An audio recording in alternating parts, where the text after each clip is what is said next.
ብዙ እህቶቻችንን እንመለከታለን ሶሻል ሚዲያ ላይ ቭሎግ ሰሪ ሆነዋል ከንግድ ጋር ማይገናኝ ጀስት ራስን ለመሸጥ ቁንጅናን ለመግለጽ ትዳርን ለመፈለግ ቲክቶክ ላይ ልታያቸው ትችላላችሁ። ይሄ ቦታው አይደለም። ትልቁ ወሲያዬ ብዙ ወንዶች እዛ አደባባይ ላይ የሚያገኙትን ሴት ለትዳር አይፈልጓት።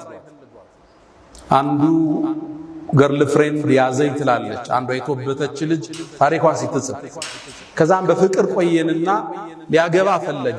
እንደሚያገባኝ አውቃለሁ። ሰርጋችን መቼ ነው ስለው እኔ እኮ ለትዳር ያንቺ አይነት ሰው አልፈልግም ለጊዜያዊ ቆይታ ነው እንጂ አለ። እኔ ለትዳር የምፈልገው ወንድም አታውቅ ሶሻል ሚዲያዋ ብዙ ረብሻ ውስጥ የሌለች ቁጥብ የሆነች የልጆችን እናት ነው የምፈልጋት። አንቺ እኮ ከወላጆችሽ ከሰረኩሽ እኔ ከኔ ማትሰረቅበት ምን ምክንያት አለ? ሴቶች ራሳችሁን ጠብቁ።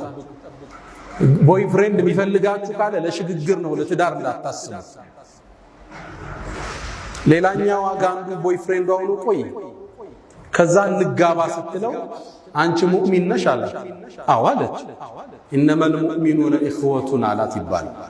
ታዲያ ሙእሚኖች እኮ ወንድማማች ናቸው አላት። እኔና አንቺ ፋሚሊ ነን እንጂ ባለ ትዳር መሆን አንችልም።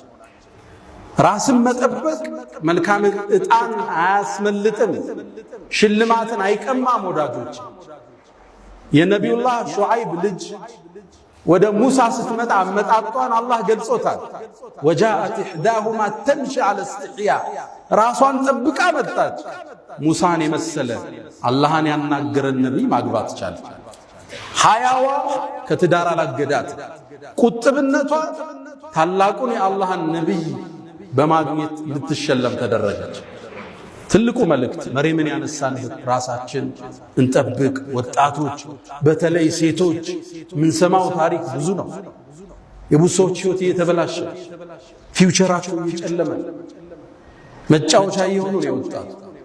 ራስን መጠበቅ ለቁም ነገር እስኪደርሱ ቤተሰብ ሸልሞ እስኪድራችሁ ድረስ ስሜትን ማረክ ራስን መቆጠብ ከመርየም የምንማረው ታሪክ ነው።